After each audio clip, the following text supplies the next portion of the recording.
Takulandirani ku AMTV Malawi kuchimake kwa nkhani zenizeni. Ngati nkhani imeneyo kuno kulibe, dziwani kuti nkhani imeneyo ndi yabodza. Galimoto ndi wachiwiri kwa mtsogoleri wa dziko lino Dr. Michael Usi, komanso pali akuluakulu osiyanasiyana ogwira ntchito za boma ngati mkulu wa asilikali General Paul Valentino Phiri, komanso mkulu wa polisi Mai Merlin Yoram ali konkuno kudzaperekeza mtsogoleri wa dziko lino, kuphatikizaponso anthu osiyanasiyana amene afika kuno ku bwalo la ndege. Moti pakali pano wachiwiri mtsogoleri wa dziko lino akulandira mtsogoleri wa dziko linoyu komanso mkulu wa asilikali ngakhalenso mkulu wa polisi, ndipo tsopano mtsogoleri wa dziko lino akuyankhula ndi atolankhani. Your Excellency, you already mentioned the purpose of this trip to Malawians. As you now go to the UAE, what outcome can Malawians expect? Well, I'm expecting that we would have great outcomes out of the talks that we would hold with the UAE leadership, particularly in terms of those things that are extremely needed in this country in order for us to make good progress on our development agenda. President, munayankhula kale kwa Malawi zokhudzana ulendo wa lero pamene mukunyamuka kupita mdziko la UAE. Tiyembekezere zotani kuchokera kumeneko? Ine chikhulupiriro changa nchakuti pakutha zokambirana zathu dziko lathu likhoza kuyembekeza kuthandizidwa mwapadera ndi pologalamu yathu ya chitukuko, ndi kuti dziko lathu likhoza kuthamanga pa nkhani imeneyi.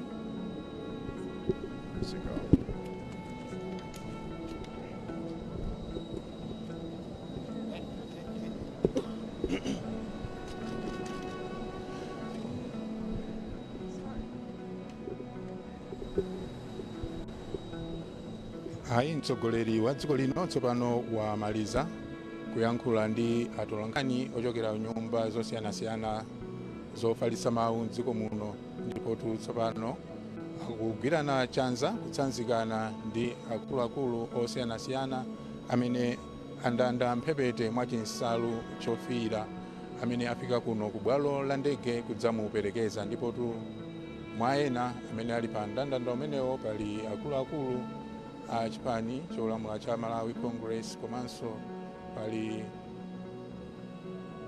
akuluakulu a chipembedzo ngakhalenso aphungu akunyumba ya malamulo, nduna za boma zilinso pa mndandanda umenewu, ngakhalenso mafumu ali pa mndandanda umenewu kuperekeza mtsogoleri wa dziko lino pamene akunyamuka pa ulendo umenewu wopita ku Abu Dhabi mdziko la United Arab Emirates.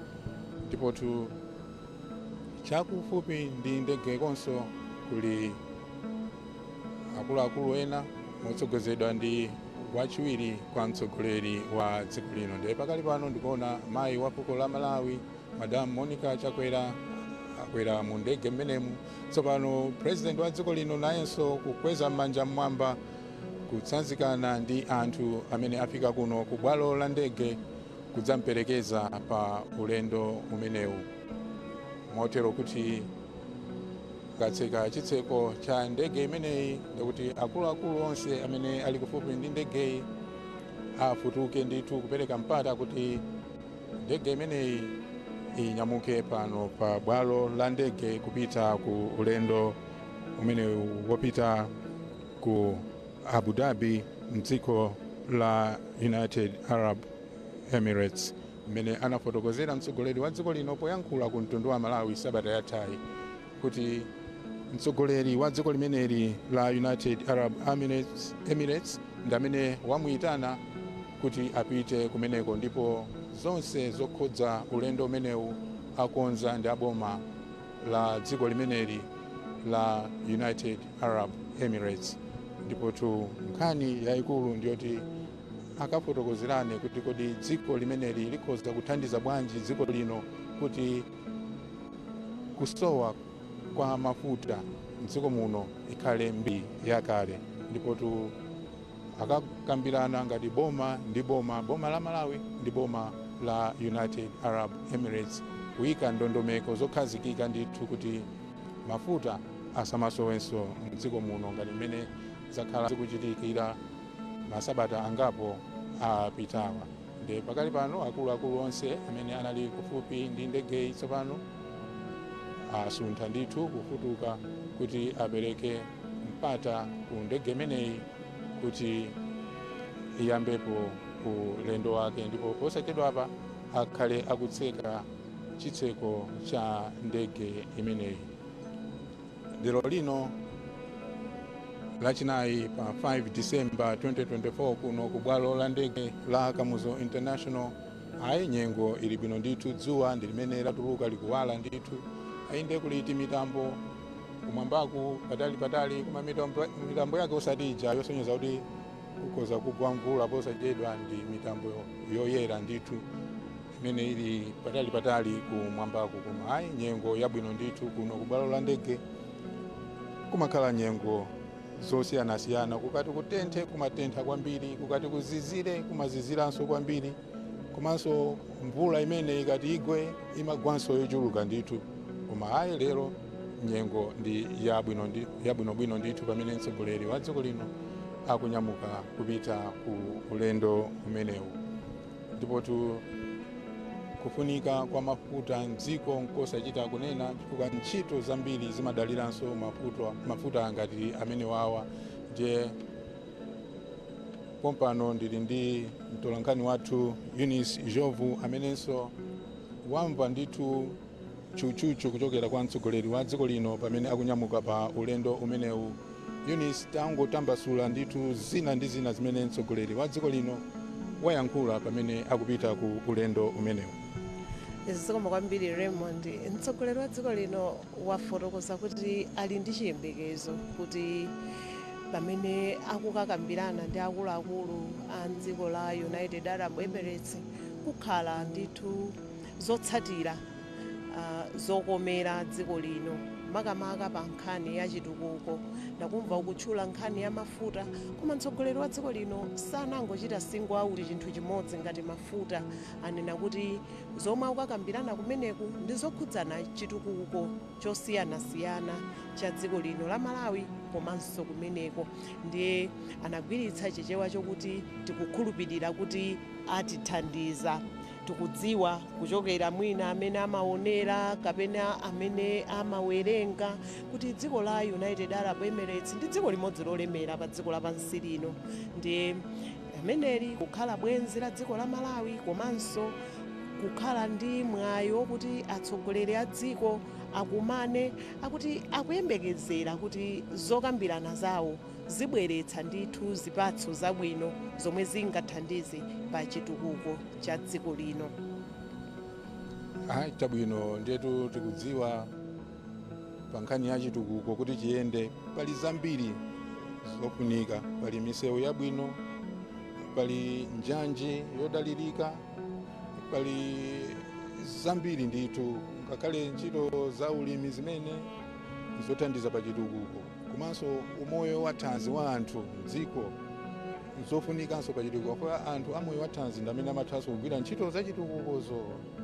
Njeno umene wakambira kuti mtsogoleri wa dziko lino sanangotsindika pa mafuta okha, komanso pali ntchito zosiyanasiyana zothandizira kuti chitukuko chizipita patsogolo mdziko muno, ngati kumbali ya misewu kungakambepo zotani, chifukwa galimoto kuti ziyende ndi mafutawo zisowanso msewu wabwino.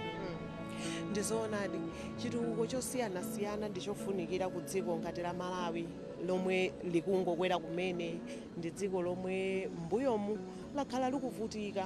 Mwaona inu tikamanena za zitukuko tikunena be nkhani ya misewu.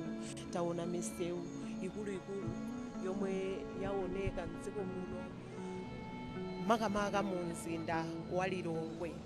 taona inu ndine iwe ndine Raymond titati tinene nkhani ya mulilongwe tiona kuti pali chitukuko chimene chija chambiri mbali ina dziko la Malawi likuchita palokha, koma mbali ina abwenzi ndi mayiko amene amathandiza dziko lino akuthandiza.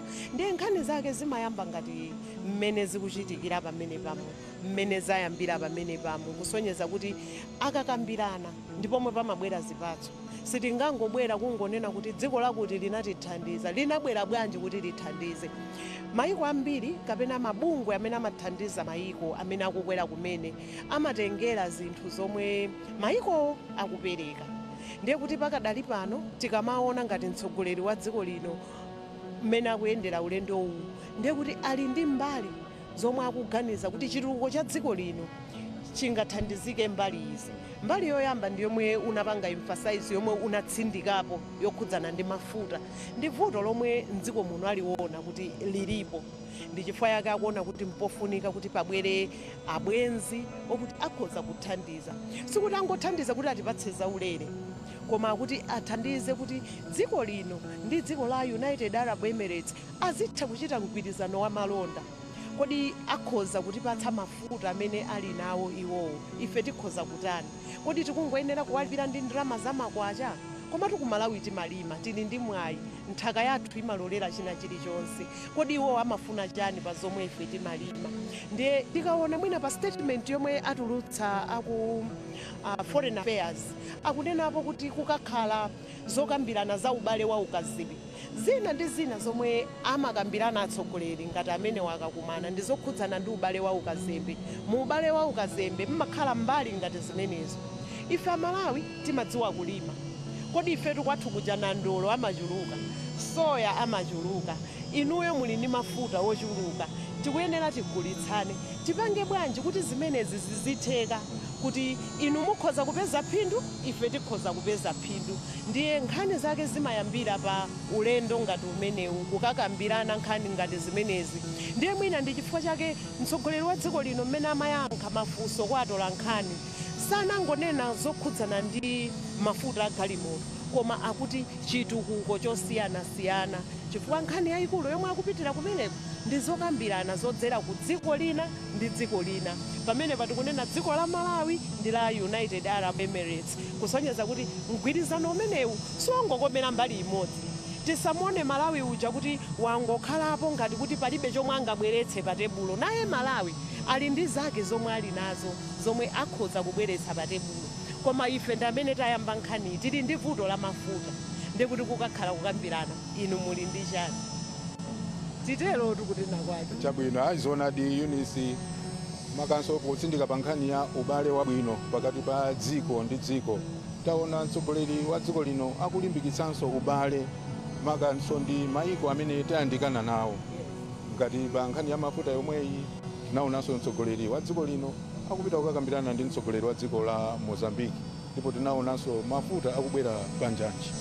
Ndi nkhani yayikulu kwambiri.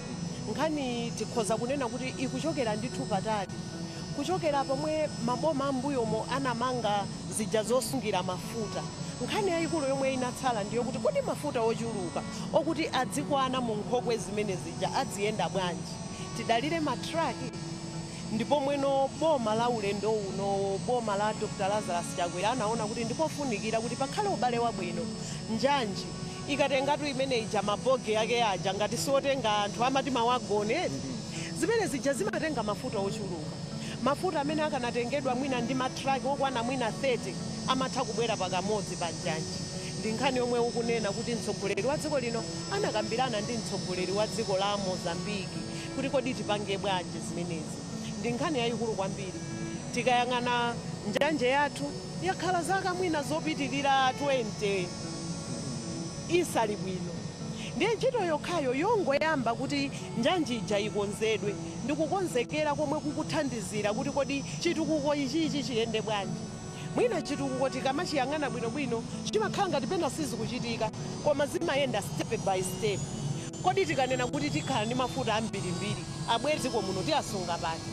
Nanga tikafuna kuti mafutawo afike dziko muno abwere ochuluka abwera bwanji? Ndi chifukwa chake kunena zoona nkhani yonse yomwe ikhala ikuchitika pamenepa yokhudzana ndi njanji yomwe imathandizira kuti zinthu zimenezi ziyende ndiyofunikira.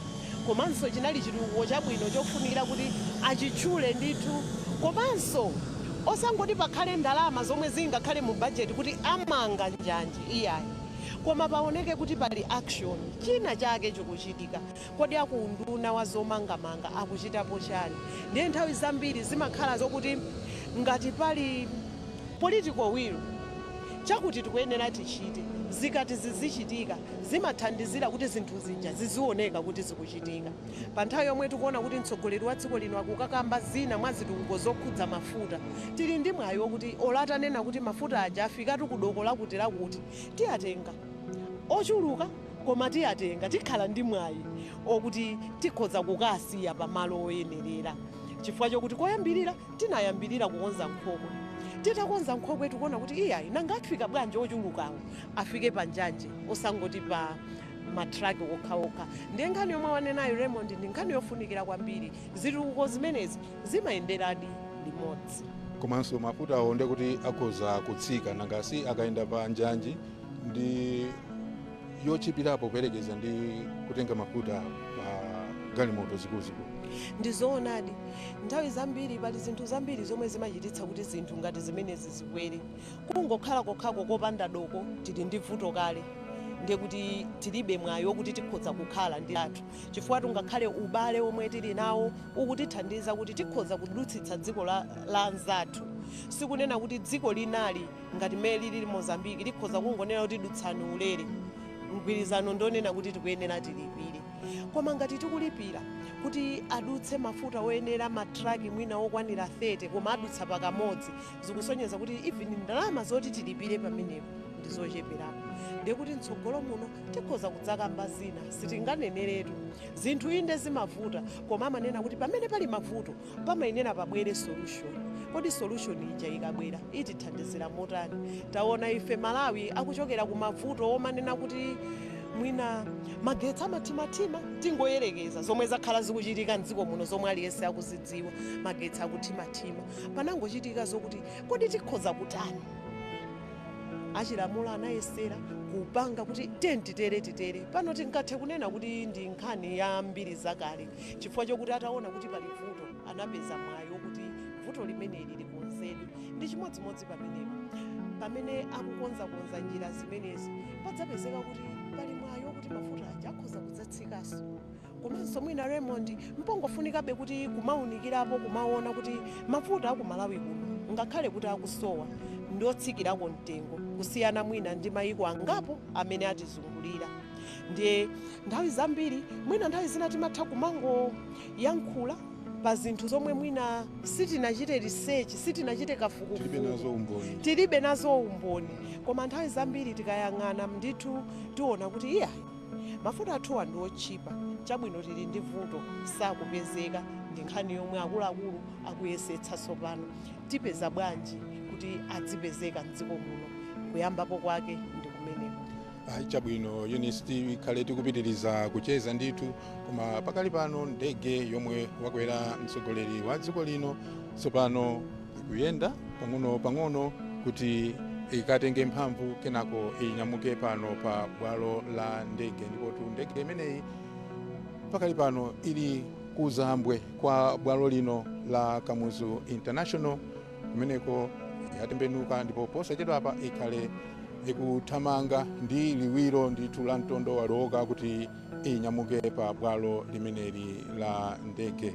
Ndithu timafotokoza kuti ulendo umenewu uthandiza kwambiri kuti makamaka mafuta adzipezeka mdziko muno, ndipo potero chitukuko chikhale chikupitirira. Pali zambiri tinakambaponso za magetsi, zinthu zimenezinso zimalumikizana, chifukwa magetsinso ndofunika kwambiri kuti ntchito ya chitukuko iziyenda mdziko. Ngati pakali pano pali mfundo zitatu zikuluzikulu zimene boma layikirapo mtima kwambiri pa chitukuko cha dziko lino: nkhani ya ulimi, nkhani ya zokopa alendo, komanso nkhani ya migodi. Nde zonsezi kuti ziyende bwino zikufunikanso ndithu kuti magetsi azikhala okwanira ochuluka mdziko muno, kuti ntchito zonsezi ziyende bwino. Choncho zimalumikizana nditu ku mbali ya mphamvu ya mafuta komanso mphamvu ya magetsi. Ndiye pakali pano tikumva ndithu mkokomo wa ndege imene wakwera mtsogoleri wa dziko lino ndi umenewo. Ndege ili pa liwiro la mtondo waduka. Tsopano nthawi ina iliyonse ikhale ikusiya nthaka kuti mtsogoleri wa dziko lino tsopano wanyamuka, ndipo yasiyadi nthaka ndege ili m'malere. Tsopano ulendo wopita ku Abu Dhabi mdziko la United Arab Emirates ndi umenewo wayambika. Mtsogoleri wa dziko lino wanyamuka ndithu, ndipo pano pa bwalo la ndege akuluakulu onse amene anafika kudzamperekeza mtsogoleri wa dziko linoyu tsopano akuona msana wa njira kuti apite kukagwiranso ntchito zosiyanasiyana zimene akonza kuti agwire tsiku la lero.